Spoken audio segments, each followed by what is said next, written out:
बंधुगण माता लक्ष्मी कहउछंती जे जेउ नारी माने प्रतिदिन घर ओळांती सेमाने की पाप करंती। माँ कहती भूलरे मध्य एही तीन प्रकारर झाड़ू घरे रखंतु नाही नचेत घोर दारिद्र्य आसीथाए। घरे रखा जाइथिबा एक झाड़ू मध्य आपणक भाग्य को प्रभावित करिपारे। प्रिय बंधुगण शास्त्र रे झाड़ू को माता लक्ष्मींकर प्रतीक बोली विवेचना करा जाइछि।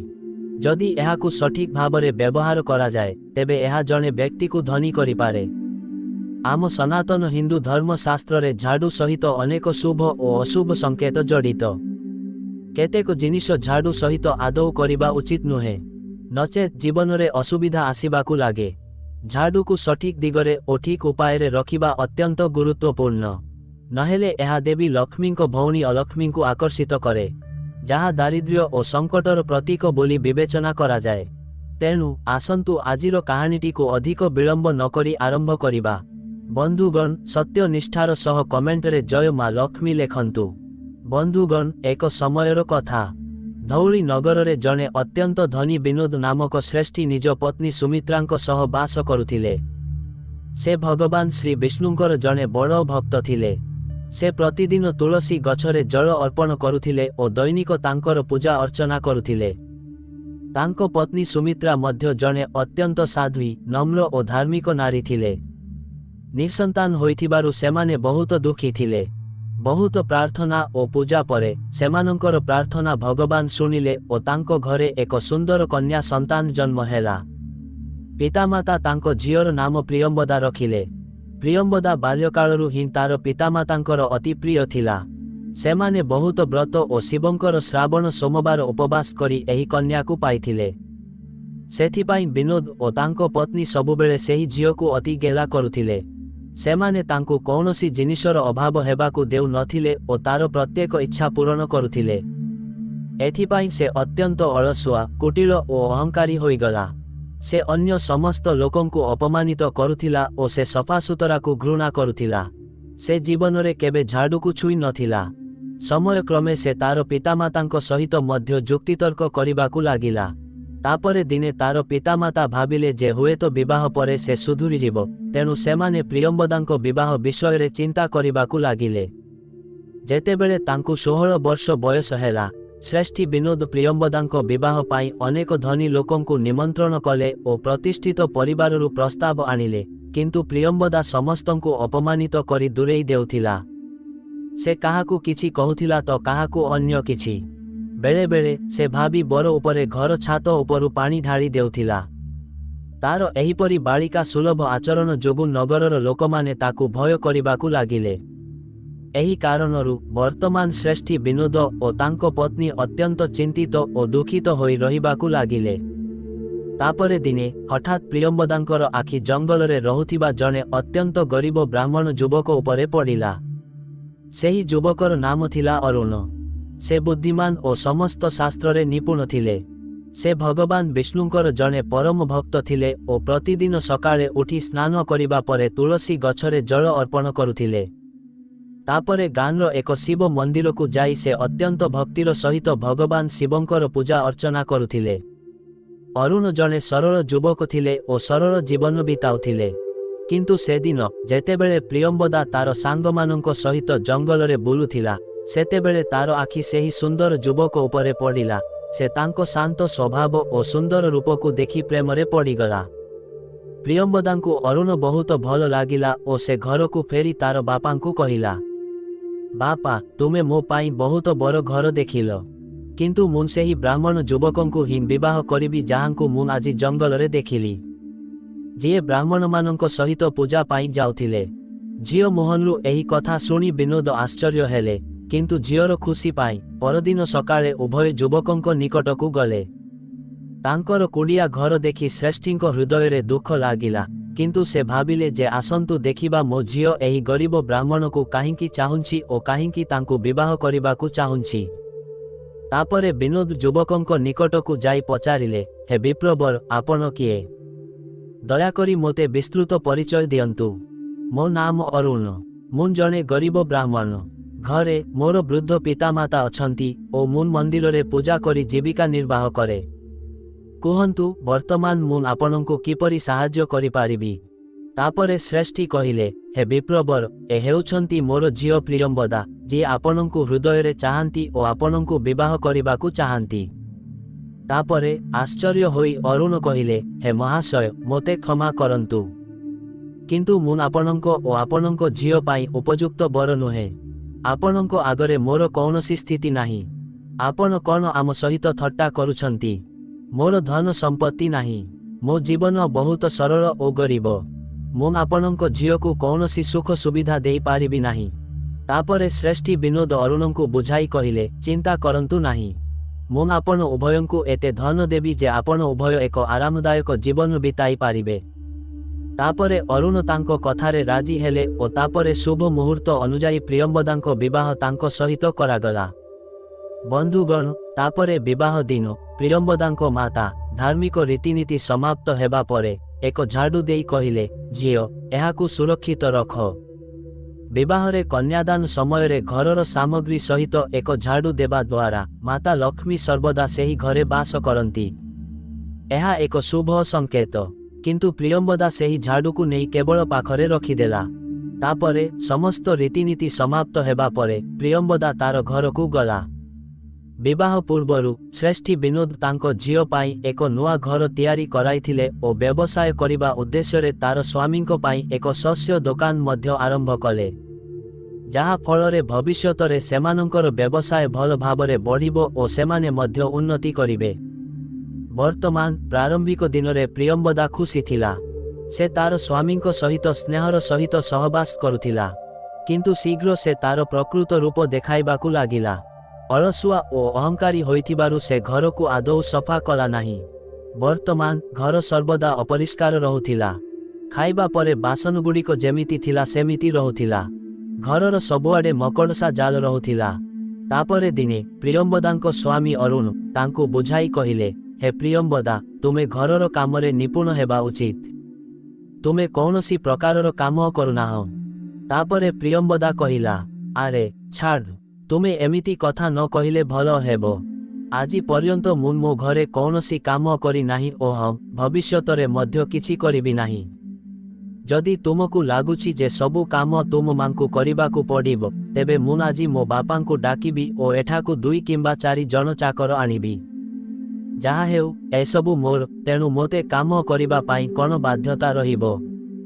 तापरे तार पत्नीर एपरी कथा शुणी अरुण आश्चर्य होइगले और से किछि कहि पारिले नाही। सेहीपरि प्रियंवदांको माता मध्य तांको अनेक थर बुझाइथिले जे जने नारी किपरि रहिबा उचित, किंतु से सुधुरिला नाही। किछि दिन परे अरुण तांकर छोट व्यवसाय आरंभ कले, किंतु तांको पत्नीको अवहेला और घरर परिवेश जोगुं से विफल हेबाकू लागिले। केही तांको दुकानकू आसु नथिले।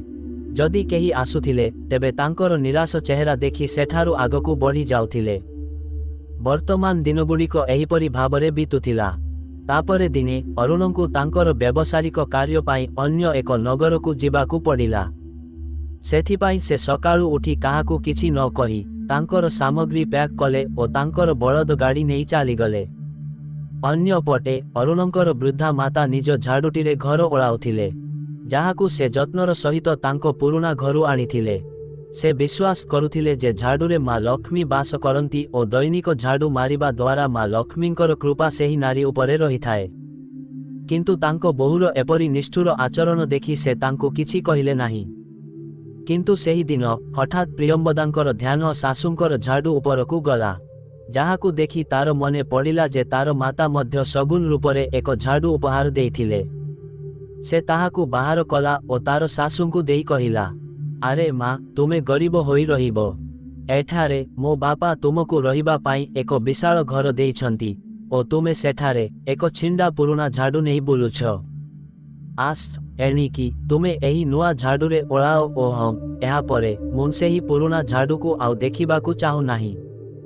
बिचारी सासु तांको बहुर मनोभाव जानिथिले, सेथिपाई से नीरव रहिले ओ किछि कहिले नाही। तापरे परदिन जेतेबेले प्रियंवदांकर किछि बंधु तार घर को आसंती और सेमाने समस्ते बसी खुशी रे कथाबार्ता करुथांती, किंतु तापरे हठात प्रियंवदांकर सासु झाड़ू मारी मारी सेठाकू आसंती। ବର୍ତ୍ତମାନ ଯେତେବେଳେ ପ୍ରିୟମ୍ବଦାଙ୍କର ଆଖି ସେହି ଝାଡ଼ୁ ଉପରେ ପଡ଼ିଲା, ସେ କ୍ରୋଧିତ ହୋଇଗଲା ଓ ସେହି ଝାଡ଼ୁକୁ ଛଡ଼ାଇ ନେଇ ଘର ବାହାରକୁ ଫିଙ୍ଗି ଦେଲା ଓ କହିଲା, ହେ ବୁଢ଼ୀ, ମୁଁ ତୁମକୁ ଏହି ଝାଡ଼ୁକୁ ଘରେ ନ ରଖିବାକୁ କହିଥିଲି। ତୁମେ ମୋ ବନ୍ଧୁମାନଙ୍କ ସାମ୍ନାରେ ମୋତେ କାହିଁକି ଅପମାନିତ କରୁଛ? ପ୍ରଥମତଃ ମୋ ବାପା ତୁମକୁ ରହିବା ପାଇଁ ଏକ ଘର ଦେଲେ, ତୁମେ ମୋ କଥାକୁ ଅବମାନନା କରୁଛ। ଯଦି ତୁମେ ଏଠାରେ ରହିବାକୁ ଚାହୁଁଛ, ତେବେ ତୁମକୁ ମୋ ନୀତିରେ ରହିବାକୁ ପଡ଼ିବ, ନଚେତ୍ ତୁମର ଏହି ଘରେ ରହିବାର ଆବଶ୍ୟକତା ନାହିଁ। ବୋହୂର ଏପରି କଥା ଶୁଣି ବିଚାରୀ ଶାଶୁ କିଛି କହିପାରିଲେ ନାହିଁ ଓ ତାଙ୍କର ଲୁଗାପଟା ଓ କିଛି ଜିନିଷ ନେଇ ସେ ଚୁପଚାପ ତାଙ୍କ ସ୍ୱାମୀଙ୍କୁ ସାଙ୍ଗରେ ନେଇ ସେଠାରୁ ଚାଲିଗଲେ। ସେ ପୁରୁଣା ଘର ଆଡ଼କୁ ଗଲେ। ସେମାନେ ତାଙ୍କ ବୋହୂର ଏପରି ଅପମାନ ସହ୍ୟ କରିପାରିଲେ ନାହିଁ। ବର୍ତ୍ତମାନ ଯେତେବେଳେ ସେ ସନ୍ଧ୍ୟାରେ ତାର ଘରକୁ ଆସିଥିବା ଅତିଥିମାନଙ୍କ ପାଇଁ ଖାଦ୍ୟ ତିଆରି କଲା, ସେ ସମସ୍ତଙ୍କୁ ପରସିଲା ଓ ସମସ୍ତ ଲୋକ ଆନନ୍ଦରେ ତାହା ଖାଇଲେ। କିନ୍ତୁ ଯେତେବେଳେ ପ୍ରିୟମ୍ବଦାଙ୍କର ପାଳି ଆସିଲା, ସବୁ ଖାଦ୍ୟ ସରିଯାଇଥିଲା। ଆଜି ତାର ଜୀବନରେ ପ୍ରଥମ ଥର ପାଇଁ ତାକୁ ଭୋକରେ ଶୋଇବାକୁ ପଡ଼ିଲା। ତାପରେ ପରଦିନ ସକାଳୁ ଉଠିବା ମାତ୍ରେ ସେ ଅପରିଷ୍କାରତା ଯୋଗୁଁ ଘରକୁ ଓଳାଇଲା, କିନ୍ତୁ ଯେତେବେଳେ ତାର କାମ ସରିଗଲା, ସେ ଝାଡ଼ୁକୁ ଘରର କୋଣରେ ଫିଙ୍ଗି ଦେଲା ଓ ତାର ପାଦରେ କପାଟ ତଳେ ଠେଲି ଦେଲା। ବନ୍ଧୁଗଣ, ବେଳେବେଳେ ସେ ଏହାକୁ ଓଲଟା କରି ରଖୁଥିଲା। ସେ ଅନେକ ସମୟରେ ସନ୍ଧ୍ୟା ପରେ ଝାଡ଼ୁ ମାରିବା ଆରମ୍ଭ କରୁଥିଲା ଓ ଅଳିଆକୁ ଘର ବାହାରେ ଫିଙ୍ଗି ଦେଉଥିଲା। ଏହି ସବୁ ଶାସ୍ତ୍ର ଅନୁଯାୟୀ ମାତା ଲକ୍ଷ୍ମୀଙ୍କର ଅପମାନ ବୋଲି ବିବେଚନା କରାଯାଏ। କିନ୍ତୁ ପ୍ରିୟମ୍ବଦାଙ୍କର ଏ ବିଷୟରେ କୌଣସି ଜ୍ଞାନ ନଥିଲା। ସେ ଏହାକୁ କେବଳ ଏକ ସାଧାରଣ କାର୍ଯ୍ୟ ଭାବରେ ବିବେଚନା କରି ଏହା କରୁଥିଲା। ତାପରେ ପରଦିନ ସକାଳେ ସ୍ନାନ କରିବା ପରେ ସେ ରୋଷେଇ କଲା ଓ ତାର ଘରକୁ ଆସିଥିବା ସମସ୍ତ ଅତିଥିମାନଙ୍କୁ ପରସିଲା। କିନ୍ତୁ ସମସ୍ତେ ଖାଇବା ପରେ ଆଜି ମଧ୍ୟ ପ୍ରିୟମ୍ବଦା ପାଇଁ କୌଣସି ଖାଦ୍ୟ ବାକି ନଥିଲା। ବର୍ତ୍ତମାନ ସେ ବହୁତ ଆଶ୍ଚର୍ଯ୍ୟ ହୋଇଗଲା ଓ ମନରେ ଭାବିବାକୁ ଲାଗିଲା ଯେ ମୁଁ ଗତକାଲି ରାତିରେ ଯେତିକି ଖାଦ୍ୟ ତିଆରି କରିଥିଲି ତାଠାରୁ ଅନେକ ଗୁଣ ଆଜି ଅଧିକ ତିଆରି କରିଥିଲି, ତଥାପି ମୋତେ ଭୋକିଲା ରହିବାକୁ ପଡ଼ିଲା। ବର୍ତ୍ତମାନ ପୁଣି ଥରେ ସେ ନିଜ ପାଇଁ ଚାଉଳ ରୋଷେଇ କରି ଖାଇଲା। ତାପରେ ପରଦିନ ଯେତେବେଳେ ପ୍ରିୟମ୍ବଦା ଘରକୁ ଓଳାଇଲା, କିନ୍ତୁ ଆଜି ମଧ୍ୟ ସେ ତାର ପାଦରେ ଛୁଇଁ ଝାଡ଼ୁକୁ ବାହାର କଲା ଓ ସଫା କରିବା ପରେ ତାହାକୁ କବାଟ ପଛରେ ଠିଆ କରି ରଖିଲା। ବନ୍ଧୁଗଣ, ବର୍ତ୍ତମାନ ଭାଗ୍ୟରେ ଅନ୍ୟ କିଛି ଲେଖା ହୋଇଥିଲା। ପ୍ରିୟମ୍ବଦା ଅଜାଣତରେ ଭୁଲ କରୁଥିଲା, କିନ୍ତୁ ସେ ତାର ଘରର ନକାରାତ୍ମକତା ବୁଝିପାରୁ ନଥିଲା। କିଛି ଦିନ ଏହିପରି ଭାବରେ ବିତୁଥିଲା। ପ୍ରିୟମ୍ବଦା, କାରଣ ସେ ବର୍ତ୍ତମାନ ଏକୁଟିଆ ଥିଲା, ତାର ଘରକୁ ପ୍ରତିଦିନ ଦେଖା କରିବାକୁ ଆସୁଥିବା ଅତିଥିଙ୍କୁ ଦେଖି ଖାଦ୍ୟ ତିଆରି କରୁଥିଲା ଓ ପୂର୍ବ ଅପେକ୍ଷା ଅଧିକ ପରିମାଣରେ ତିଆରି କରୁଥିଲା। ତଥାପି ଏହା ଶେଷ ହୋଇଯାଉଥିଲା। ବର୍ତ୍ତମାନ ତାର ଘରେ ସବୁକିଛି ଥାଇ ମଧ୍ୟ ତାର ଅବସ୍ଥା ଅଧିକ ଖରାପ ହେଉଥିଲା। ସେ କହିବାକୁ ଗଲେ ରାଜପ୍ରାସାଦର ରାଣୀ ଥିଲା, କିନ୍ତୁ ପର୍ଯ୍ୟାପ୍ତ ଖାଦ୍ୟ ଅଭାବରୁ ସେ ବର୍ତ୍ତମାନ ଶୁଖିଲା ଓ କଣ୍ଟାଯୁକ୍ତ ହୋଇଯାଇଥିଲା। ବର୍ତ୍ତମାନ ଏହିପରି କିଛି ଦିନ ବିତିବା ପରେ ଦିନେ ଅରୁଣ ତାଙ୍କ ଘରକୁ ଫେରି ଆସନ୍ତି। ତାପରେ ସେ ଦେଖନ୍ତି ଯେ ତାଙ୍କର ପିତାମାତା ସେହି ଘରେ ନାହାନ୍ତି। ଯେତେବେଳେ ସେ ପଚାରିଲେ, ହେ ଭାଗ୍ୟଶାଳୀ, ମୋ ବାପା ମା କୁଆଡ଼େ ଗଲେ? ସେମାନଙ୍କୁ ମୁଁ ତ କାହିଁ ଦେଖିପାରୁନି, ମୁଁ କେବେଠାରୁ ସେମାନଙ୍କୁ ଖୋଜୁଛି, ତୁମେ ଜାଣିଛ କି? ପ୍ରିୟମ୍ବଦା କହିଲେ, ସେମାନେ ମୋ ସହିତ ରହିବାକୁ ପସନ୍ଦ କଲେ ନାହିଁ। ସେଥିପାଇଁ ସେମାନେ ତାଙ୍କ ପୁରୁଣା ଘରକୁ ଚାଲିଯାଇଛନ୍ତି। ଏହା ଶୁଣି ଅରୁଣ ବହୁତ ଦୁଃଖୀ ହେଲେ। ବର୍ତ୍ତମାନ ସେ ଦେଖିଲେ ଯେ ପ୍ରିୟମ୍ବଦାଙ୍କ ପାଇଁ ତାଙ୍କ ପିତାମାତା ଏକ ବୋଝ ଭଳି ଲାଗୁଛନ୍ତି। ସେଦିନ ତାଙ୍କ ପତ୍ନୀଙ୍କୁ ସେ କିଛି କହିଲେ ନାହିଁ, କାରଣ ସେ ଭଲ ଭାବରେ ଜାଣିଥିଲେ ଯେ ତାଙ୍କ ସହିତ ଜଡ଼ିତ ହେବା କେତେ ଭାରି ହୋଇପାରେ। ତେଣୁ ସେ ଖାଇଲେ ଓ ଶାନ୍ତ ମନରେ ଶୋଇବାକୁ ଗଲେ। ତାପରେ ପରଦିନ ଉଭୟ ସ୍ୱାମୀ ଓ ସ୍ତ୍ରୀ ଘରର ଅଗଣାରେ ଯୁକ୍ତିତର୍କ କରୁଥିଲେ। ତାପରେ ସେମାନେ ଦେଖିଲେ ଯେ ଜଣେ ସାଧୁ ସେମାନଙ୍କ ଘର ଆଗରେ ଅଟକି ଯାଇଛନ୍ତି ଓ ତାଙ୍କ ଘର ଆଡ଼କୁ ଦୁଇ ହାତ ଯୋଡ଼ି ମନରେ କିଛି ଗୁଣୁଗୁଣୁ ହୋଇ ପ୍ରଣାମ କରି ଚାଲିଗଲେ। ସେମାନେ ଆଶ୍ଚର୍ଯ୍ୟ ହେଲେ ଯେ ସାଧୁ ଜଣକ କାହାକୁ ପ୍ରଣାମ କଲେ।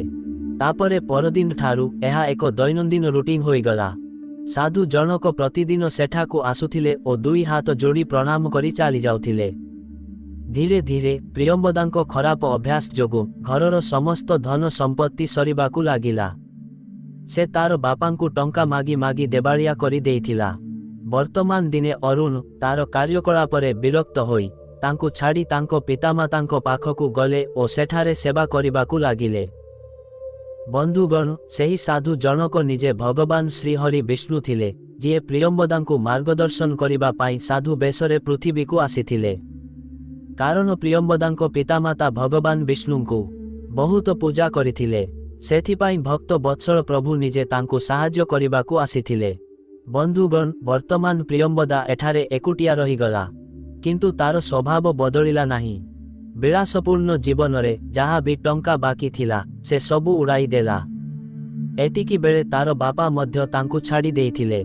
ଶେଷରେ ସେ ସମ୍ପୂର୍ଣ୍ଣ ଭାବରେ ଭାଙ୍ଗି ପଡ଼ିଲା ଓ ତାର ଘରେ ଏକୁଟିଆ ରହିଗଲା।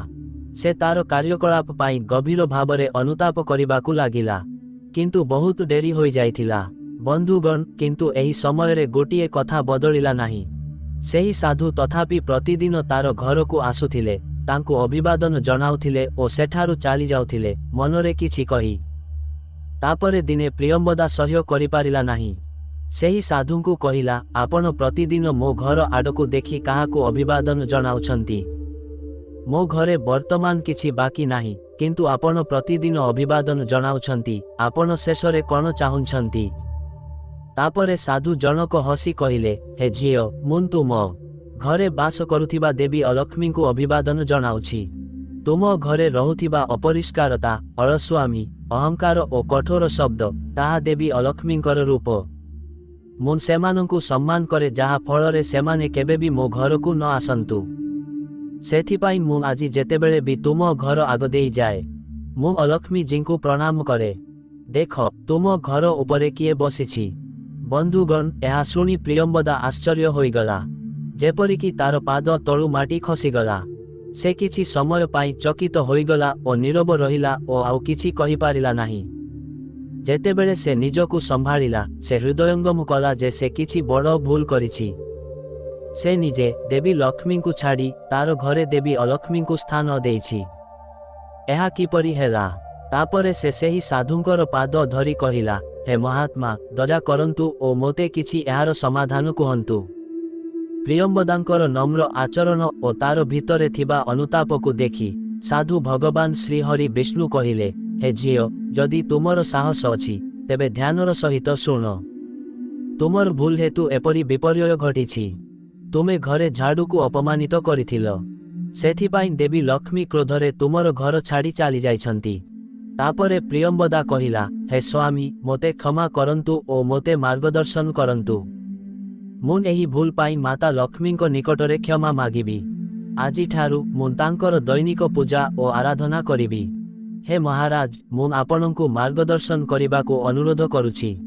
ବନ୍ଧୁଗଣ, ତାପରେ ଋଷି ଭଗବାନ ବିଷ୍ଣୁ କହିଲେ, ହେ ଝିଅ, ଉଠ, ଶାନ୍ତ ହୁଅ। ମୁଁ ତୁମକୁ ମାର୍ଗଦର୍ଶନ କରୁଛି, କିନ୍ତୁ ବର୍ତ୍ତମାନ ତୁମେ ମୋର ପ୍ରତ୍ୟେକ ଶବ୍ଦକୁ ଧ୍ୟାନର ସହିତ ଶୁଣ। ତାପରେ ପ୍ରିୟମ୍ବଦା ହାତ ଯୋଡ଼ି ଋଷିଙ୍କୁ ପ୍ରଣାମ କରି କହିଲେ, ମହାତ୍ମା, ମୋ ଉପରେ ଦୟା କରନ୍ତୁ। ତାପରେ ଋଷି ଆହୁରି କହିଲେ, ହେ ଝିଅ, ଏକ ଝାଡ଼ୁ କେବଳ ଅଳିଆ ସଫା କରିବାର ଏକ ଉପକରଣ ନୁହେଁ, ଏହା ତୁମର ଭାଗ୍ୟର ଦିଗ ମଧ୍ୟ ନିର୍ଣ୍ଣୟ କରିପାରେ। ଶାସ୍ତ୍ରରେ ଝାଡ଼ୁକୁ ଦେବୀ ଲକ୍ଷ୍ମୀଙ୍କର ପ୍ରତୀକ ବୋଲି ବିବେଚନା କରାଯାଏ। ଯଦି ଏହାକୁ ସଠିକ୍ ଉପାୟରେ ବ୍ୟବହାର କରାଯାଏ, ତେବେ ଏହା ଧନ, ସମୃଦ୍ଧି ଓ ଶାନ୍ତି ଆଣିଥାଏ। କିନ୍ତୁ ଏହାର ଅସାବଧାନତାପୂର୍ଣ୍ଣ ବ୍ୟବହାର ଘରେ ଦାରିଦ୍ର୍ୟ, ଅଶାନ୍ତି ଓ ସଙ୍କଟ ଆଣିପାରେ। ବର୍ତ୍ତମାନ ମୁଁ ତୁମକୁ ଝାଡ଼ୁର ପ୍ରକାର ବିଷୟରେ କହିବି ଓ କେଉଁ ଝାଡ଼ୁ ଶୁଭ କିମ୍ବା କେଉଁଟି ଅଶୁଭ। ତେଣୁ ଶୁଣ। ଝାଡ଼ୁ ତିନି ପ୍ରକାରର। ପ୍ରଥମ, ପ୍ଲାଷ୍ଟିକ୍ ଝାଡ଼ୁ। ଏହାକୁ ସମ୍ପୂର୍ଣ୍ଣ ଭାବରେ ପରିତ୍ୟାଗ କରିବା ଉଚିତ ବୋଲି ବିବେଚନା କରାଯାଏ। ଏଥିରେ ଧାର୍ମିକ ଶକ୍ତି ନାହିଁ। ଦ୍ୱିତୀୟଟି ହେଉଛି କାଠି ଝାଡ଼ୁ। ଏହାକୁ ସବୁଠାରୁ ଉପଯୁକ୍ତ ବୋଲି ବିବେଚନା କରାଯାଏ। ଏହାକୁ ଦେବୀ ଲକ୍ଷ୍ମୀଙ୍କର ବାହନ ବୋଲି କୁହାଯାଇଛି। ଓ ତୃତୀୟଟି ହେଉଛି ଫୁଲ କିମ୍ବା ସାଜସଜ୍ଜା ଝାଡ଼ୁ। ଏହା କେବଳ ସାଜସଜ୍ଜା ପାଇଁ, ସଫା କରିବା ପାଇଁ ବ୍ୟବହାର କରାଯିବା ଉଚିତ ନୁହେଁ। କେବଳ ଘରେ କାଠି ଝାଡ଼ୁ ବ୍ୟବହାର କରନ୍ତୁ ଓ ତାହା ମଧ୍ୟ ପ୍ରାକୃତିକ ହେବା ଉଚିତ। ଏଥିରେ ତୁମର ଭାଗ୍ୟ ନିର୍ଣ୍ଣୟ କରାଯାଏ। ଶନିବାର, ମଙ୍ଗଳବାର ଓ ରବିବାର ଝାଡ଼ୁ କିଣିବା ପାଇଁ ସବୁଠାରୁ ଶୁଭ ବୋଲି ବିବେଚନା କରାଯାଇଛି। ଯେତେବେଳେ କି ସୋମବାର, ବୁଧବାର, ଗୁରୁବାର ଓ ଶୁକ୍ରବାର ଦିନ ଝାଡ଼ୁ କିଣିବା ଅଶୁଭ ବୋଲି ବିବେଚନା କରାଯାଏ। ଦୀପାବଳି, ଅମାବାସ୍ୟା, ଗ୍ରହଣ ଓ ପୂର୍ଣ୍ଣିମା ଭଳି ଶୁଭ ତାରିଖରେ ଝାଡ଼ୁ କିଣିବା ଓ ବ୍ୟବହାର କରିବା ଫଳପ୍ରଦ ଅଟେ। ବର୍ତ୍ତମାନ ମୁଁ ତୁମକୁ ଘରେ ଝାଡ଼ୁ ରଖିବାର ସଠିକ୍ ଦିଗ ବିଷୟରେ କହୁଛି। ଈଶାନ୍ୟ କୋଣରେ, ଅର୍ଥାତ୍ ଉତ୍ତର ପୂର୍ବ ଦିଗରେ ଝାଡ଼ୁ ଆଦୌ ରଖନ୍ତୁ ନାହିଁ। ଏହା ପୂଜା ସ୍ଥାନ। ଦେବତାମାନେ ଅସନ୍ତୁଷ୍ଟ ହୁଅନ୍ତି। ଦକ୍ଷିଣ ପଶ୍ଚିମ ଦିଗ ଝାଡ଼ୁ ରଖିବା ପାଇଁ ସର୍ବୋତ୍ତମ ସ୍ଥାନ ବୋଲି ବିବେଚନା କରାଯାଏ। ଏହା ନେତୃତ୍ୱ କୋଣ ଓ ଘରର ମୁଖ୍ୟଙ୍କର ପ୍ରଗତିକୁ ସୂଚାଇଥାଏ। ଝାଡ଼ୁ ମାରିବାର ସଠିକ୍ ସମୟ ଓ ଏହାର ପ୍ରଭାବ ବିଷୟରେ ଜାଣନ୍ତୁ। ସକାଳେ ସୂର୍ଯ୍ୟୋଦୟ ପୂର୍ବର ସମୟ ସବୁଠାରୁ ଶୁଭ, ଯାହା ଘରୁ ଦାରିଦ୍ର୍ୟ, ରୋଗ ଦୂର କରେ। ନକାରାତ୍ମକତା ନଷ୍ଟ ହୁଏ ଓ ମହାଲକ୍ଷ୍ମୀ ପ୍ରସନ୍ନ ହୁଅନ୍ତି। ମଧ୍ୟାହ୍ନର ସମୟ ସାଧାରଣ। ଏହା ନା ଶୁଭ ନା ଅଶୁଭ। କୌଣସି ବିଶେଷ ଲାଭ ନାହିଁ, କିନ୍ତୁ କୌଣସି କ୍ଷତି ମଧ୍ୟ ନାହିଁ। କେବଳ ଅତ୍ୟଧିକ ଅଳିଆ ଥିଲେ ହିଁ ଝାଡ଼ୁ ମାରନ୍ତୁ। ସନ୍ଧ୍ୟା, ସୂର୍ଯ୍ୟାସ୍ତ ଓ ପରବର୍ତ୍ତୀ ସମୟ ଅତ୍ୟନ୍ତ ଅଶୁଭ। ଦେବୀ ଲକ୍ଷ୍ମୀ ଘର ଛାଡ଼ି ଚାଲିଯାନ୍ତି ଓ ଦେବୀ ଅଲକ୍ଷ୍ମୀଙ୍କ ଆଗମନ ଦାରିଦ୍ର୍ୟକୁ ଆଣିଥାଏ। ଏହି ସମୟ ରାତିର ଦେବତାମାନଙ୍କ ପାଇଁ ବିବେଚନା କରାଯାଏ, ଯେଉଁଥିରେ ଝାଡ଼ୁ ମାରିବା ନିଷେଧ। ଯଦି ତୁମକୁ କୌଣସି କାରଣରୁ ରାତିରେ ଝାଡ଼ୁ ମାରିବାକୁ ପଡ଼େ, ଯେପରିକି ଯଦି କ୍ଷୀର ଢାଳି ହୋଇଯାଇଛି କିମ୍ବା କାଚ ଭାଙ୍ଗି ଯାଇଛି, ତେବେ ଅଳିଆକୁ ଗୋଟିଏ ସ୍ଥାନରେ ଓଳାଇ ରଖନ୍ତୁ। ସେହି ଅଳିଆକୁ ବାହାରକୁ ଫିଙ୍ଗନ୍ତୁ ନାହିଁ ଓ କେବଳ ସକାଳେ ସୂର୍ଯ୍ୟ ଉଦୟ ହେବା ପରେ ଅଳିଆକୁ ବାହାରକୁ ଫିଙ୍ଗନ୍ତୁ। କାରଣ ଏହା ବିଶ୍ୱାସ କରାଯାଏ ଯେ ରାତିରେ ଘରର ଅଳିଆ ବାହାର କରିବା ଲକ୍ଷ୍ମୀ ଘର ଛାଡ଼ିବାର ସଂକେତ ଓ ଏହା ଧନ ନଷ୍ଟ କରେ। ଏହାକୁ କେବେ ବି ଓଲଟା କିମ୍ବା ବିଛାଡ଼ି ରଖିବା ଉଚିତ ନୁହେଁ। ଝାଡ଼ୁକୁ ଘରର କୋଣରେ ଢାଙ୍କି ରଖିବା ଉଚିତ, ଯେପରି ଲକ୍ଷ୍ମୀଙ୍କୁ ସମ୍ମାନିତ କରାଯାଏ। ଏହାକୁ ବାହାରୁ ଆସୁଥିବା ଲୋକଙ୍କ ଆଖିରୁ ଲୁଚାଇ ରଖିବା ଉଚିତ। ଏହାକୁ ବହୁତ ଶୁଭ ବୋଲି ବିବେଚନା କରାଯାଏ। ମନେ ରଖ, ଏହା ଘରର ଅନ୍ୟ ଲୋକଙ୍କ ବ୍ୟତୀତ ବାହାରର ଲୋକଙ୍କ ଆଖିରୁ ଲୁଚି ରହିବା ଉଚିତ। ହେ ଝିଅ, ବର୍ତ୍ତମାନ ମୁଁ ତୁମକୁ କିଛି ଗୁରୁତ୍ୱପୂର୍ଣ୍ଣ ନିୟମ ବିଷୟରେ କହୁଛି। ତୁମକୁ କେବେ କେବେ ଏହି ପ୍ରଶ୍ନ ଆସିଥିବ ଯେ ଭଙ୍ଗା ଝାଡ଼ୁକୁ କ'ଣ କରିବା? ଭଙ୍ଗା ଝାଡ଼ୁକୁ ଶନିବାର ଦିନ ଘରୁ ବାହାର କରନ୍ତୁ। ଏହାକୁ କେବେ ବି ଈଶାନ୍ୟ କୋଣରେ, ଉତ୍ତର ପୂର୍ବ କିମ୍ବା ପୂଜା ସ୍ଥାନରେ ରଖନ୍ତୁ ନାହିଁ। ଓ ଏହାକୁ ଫିଙ୍ଗିବା ପୂର୍ବରୁ ଏହାକୁ ସମ୍ମାନ କରନ୍ତୁ। ଏହାକୁ ନିଜ ପାଦରେ ଛୁଅନ୍ତୁ ନାହିଁ। ଏହାକୁ ଦେଖାଇବା ପାଇଁ ରଖନ୍ତୁ ନାହିଁ। ଯଦି ସମ୍ଭବ, ଏହାକୁ ନଦୀରେ ପ୍ରବାହିତ କରନ୍ତୁ କିମ୍ବା କ୍ଷେତରେ ରଖନ୍ତୁ। ବର୍ତ୍ତମାନ ଧ୍ୟାନର ସହିତ ଜାଣନ୍ତୁ ଯେ ଝାଡ଼ୁ ଲଗାଇବାର ସଠିକ୍ ସମୟ କ'ଣ? ସକାଳେ କିମ୍ବା ଦିନରେ ଝାଡ଼ୁ ମାରିବା ଶୁଭ କି? ସୂର୍ଯ୍ୟାସ୍ତ ପରେ, ରାତିରେ, କିମ୍ବା କେହି ଜଣେ ଶୁଭ କାର୍ଯ୍ୟରେ ବାହାରି ଯିବା ପରେ ତୁରନ୍ତ ଝାଡ଼ୁ ମାରିବା ଅଶୁଭ। ଗୁରୁବାର ଦିନ ପୋଛା କିମ୍ବା ଝାଡ଼ୁ ମାରନ୍ତୁ ନାହିଁ। ଏହା ଲକ୍ଷ୍ମୀଙ୍କୁ କ୍ରୋଧିତ କରେ। ସୂର୍ଯ୍ୟାସ୍ତ ପରେ ଅଳିଆ ବାହାରକୁ ଫିଙ୍ଗିବା ନିଷେଧ ବୋଲି ବିବେଚନା କରାଯାଏ। ବିଶେଷ ଉପଚାର, ଗୁପ୍ତ ଦାନ, ଅମାବାସ୍ୟା ଗ୍ରହଣ ଓ ପୂର୍ଣ୍ଣିମା ଦିନ ସକାଳ 4:30ରେ କାହାକୁ ନ କହି ମନ୍ଦିରରେ ଏକ ଝାଡ଼ୁ ଛାଡ଼ି ଦିଅନ୍ତୁ। ଲକ୍ଷ୍ମୀଙ୍କର କୃପାର ଏକ ବିଶେଷ ଯୋଗ। ନକାରାତ୍ମକ ଶକ୍ତିକୁ ରୋକିବା ପାଇଁ ରାତିରେ କବାଟରେ ଝାଡ଼ୁ ରଖନ୍ତୁ। ସକାଳେ ଏହାକୁ ବାହାର କରି ଲୁଚାଇ ଦିଅନ୍ତୁ ଓ ପୋଛା ପାଣିରେ ଲୁଣ ମିଶାନ୍ତୁ। ସାମୁଦ୍ରିକ ଲୁଣ ସହିତ ପୋଛିବା ଦ୍ୱାରା ନକାରାତ୍ମକ ଶକ୍ତି ଦୂର ହୁଏ। ବର୍ତ୍ତମାନ ଝାଡ଼ୁ ସହିତ ଜଡ଼ିତ କିଛି ସତର୍କତା ମନେ ରଖନ୍ତୁ। ସର୍ବପ୍ରଥମେ, ଝାଡ଼ୁକୁ କେବେ ବି ଠିଆ କରି ରଖନ୍ତୁ ନାହିଁ ଓ ଭୁଲରେ ମଧ୍ୟ ଝାଡ଼ୁ ଉପରେ ପାଦ ଦିଅନ୍ତୁ ନାହିଁ। ଓ ଯଦି ଭୁଲରେ ଏହା ଘଟେ, ତେବେ କ୍ଷମା ମାଗନ୍ତୁ ଓ ଝାଡ଼ୁକୁ ଧୁଅନ୍ତୁ। କୌଣସି ପଶୁ, ବିଶେଷ କରି ଗାଈ କିମ୍ବା ଛେଳିକୁ ମାରନ୍ତୁ ନାହିଁ। ବର୍ତ୍ତମାନ କୌଣସି ଶୁଭ କାର୍ଯ୍ୟ ପାଇଁ ଜଣେ ବ୍ୟକ୍ତି ଚାଲିଯିବା ପରେ ତୁରନ୍ତ ଝାଡ଼ୁ ମାରନ୍ତୁ ନାହିଁ। ଏହା ଏକ ଦୋଷ ଆଣିଥାଏ। ବର୍ତ୍ତମାନ ପ୍ରିୟମ୍ବଦା କହିଲା, ହେ ମହାରାଜ, ଝାଡ଼ୁ ସହିତ ଜଡ଼ିତ ଗୁରୁତ୍ୱପୂର୍ଣ୍ଣ ନିୟମଗୁଡ଼ିକ କହିଥିବାରୁ ମୁଁ ଆପଣଙ୍କ ନିକଟରେ ବହୁତ କୃତଜ୍ଞ, କିନ୍ତୁ ମୁଁ ଅନେକ ଦିନ ଧରି ଠିକ୍ ଭାବରେ ଖାଇପାରି ନାହିଁ। ପ୍ରତିଦିନ ମୁଁ ଅଧିକରୁ ଅଧିକ ଖାଦ୍ୟ ତିଆରି କରେ, କିନ୍ତୁ ଯେତେବେଳେ ମୁଁ ଖାଇବାକୁ ବସେ, ସବୁ ଖାଦ୍ୟ ସରିଯାଏ। ତାପରେ ସାଧୁ ରୂପରେ ଥିବା ଭଗବାନ ବିଷ୍ଣୁ ଏକ କୋମଳ ହସ ସହିତ କହିଲେ, ହେ ଝିଅ, ଏହା ମଧ୍ୟ ତୁମର ଭୁଲ ହେତୁ ଘଟିଛି। ତୁମେ ତୁମର ଶାଶୁଙ୍କୁ ଖାଦ୍ୟରୁ ବଞ୍ଚିତ କରିଥିଲ ଓ ତାଙ୍କର ଦାରିଦ୍ର୍ୟକୁ ଥଟ୍ଟା କରିଥିଲ। ତୁମେ ତାଙ୍କୁ ଘରୁ ବାହାର କରି ଦେଇଥିବାରୁ ଦେବୀ ଅନ୍ନପୂର୍ଣ୍ଣା ମଧ୍ୟ କ୍ରୋଧରେ ତୁମର ଘର ଛାଡ଼ି ଚାଲିଯାଇଛନ୍ତି। ତୁମେ ତୁମର ଦ୍ୱାରକୁ ଆସିଥିବା କୌଣସି ଭିକାରୀଙ୍କୁ ଦାନ ଦେଇନଥିଲ। ସବୁକିଛି ଥାଇ ମଧ୍ୟ ତୁମେ କେବଳ ଏକ ବିଳାସପୂର୍ଣ୍ଣ ଜୀବନ ବିତାଇବାକୁ ପସନ୍ଦ କରିଥିଲ। ତୁମେ କେବେ ବି କାହାକୁ ସାହାଯ୍ୟ କରିନଥିଲ। ତାପରେ ହାତ ଯୋଡ଼ି ପ୍ରିୟମ୍ବଦା କହିଲା, ହେ ସ୍ୱାମୀ, ଦୟାକରି ମୋତେ ଏହି ଦୋଷରୁ ମୁକ୍ତ କରନ୍ତୁ ଓ ମୋତେ ମାର୍ଗଦର୍ଶନ କରନ୍ତୁ। ଖାଦ୍ୟ ତିଆରି କରୁଥିବା ବେଳେ ପ୍ରଥମେ ଦେବୀ ଅନ୍ନପୂର୍ଣ୍ଣାଙ୍କୁ ମନେ ପକାଇବା ଉଚିତ। ସେମାନଙ୍କୁ ପୂଜା ଓ ଆରାଧନା କରିବା ଉଚିତ। ସେମାନଙ୍କୁ ଖାଦ୍ୟ ଅର୍ପଣ କରିବା ଉଚିତ। ତୁମେ ଆଜି ପର୍ଯ୍ୟନ୍ତ ସେପରି କିଛି କରିନଥିଲ। ତାପରେ ପ୍ରିୟମ୍ବଦା କହିଲା, हे महाराज दयाकरी मोते एही विषय विस्तृत भावरे कुहंतु जहा फलरे मु भविष्यतरे केबे भी एपरी भूल करिबि नाही। तापरे महाराज कहिले, हे झियो वर्तमान ध्यानर सहित शुण। देवी अन्नपूर्णा निजे जगतर पोषण कार्य करंती। सेथिपाई जेतेबेले भी तुमे खाद्य तैयारी करिबाकू जाओ निश्चित भावरे सेमानंकु पूजा करो। देवींकु पूजा करिबा द्वारा घरे शस्यर अभाव केबे भी हुए नाही। अन्नपूर्णांकर प्रतिमा निज हातरे तैयारी करिबा उचित। जेपरिकी तुमकु एक गहम रुटी उपरे एक संपूर्ण डाहाण हातर चिन्ह तैयारी करिबाकू पड़िबो। ओ तांकु नम्रतार सहित आह्वान करी एही मंत्र जप करिबाकू पड़िबो। ओम अन्नपूर्णे सदा पूर्णे शंकर प्राण बल्लभे ज्ञान वैराग्य सिद्ध्यर्थम भिक्षां देहि च पार्वती। अर्थात हे अन्नपूर्णा देवी तुमे सर्वदा सबु प्रकारे संपूर्ण। ओ शंकरंकर जीवन प्रिय दयाकरी आमकु ज्ञान वैराग्य और सिद्धि प्रदान करिबाकू भिक्षा दियो। आजी समस्ते आम हातरे खाद्य पाआंतु। सोमवार और शुक्रवार दिन माता अन्नपूर्णांकु मने पकाइबा विशेष फलप्रद। प्रतिदिन खाद्य प्रस्तुत करिबा समयरे गाय कुकुर काउ और अभावी लोकंको पाई एक रुटी किंबा शस्यर एक अंश रखंतु। रोषेई घरे सफासुतरा प्रति विशेष जत्न नियंतु। एहिठारे लक्ष्मी और अन्नपूर्णा उभय बास करंती। हे झियो वर्तमान तुमे जाओ ओ तुमर स्वामी सासु ससुरंको पाद धरी क्षमा माग। सेमाने तुमकु क्षमा करिबे ओ एक नुआ जीवन आरंभ कर। तापरे प्रियंबदा बारंबार सेही साधुंकु प्रणाम करी सेठारु तार स्वामींको पुरुणा घर आडकु गला। तापरे से तांकु कहिला, स्वामी मोते क्षमा करंतु एसबु मोर भूल हेतु घटिछि। तापरे तार सासु कहिले, हाँ झियो आस आमे तुमकु क्षमा करिबा ओ आजी समस्ते एकाठी रहिबा। हे अरुण आस वर्तमान तुमे तुम पत्नीको हाथ धर ओ तांकु क्षमा कर। एही बिचारी तार कर्म पाई अनुताप करिछि। दुनियारे सबुठारु बड़ कर्मर फल हेउछि अनुताप। वर्तमान सेमाने समस्ते सेमानंकर घरकु फेरी जाआंती।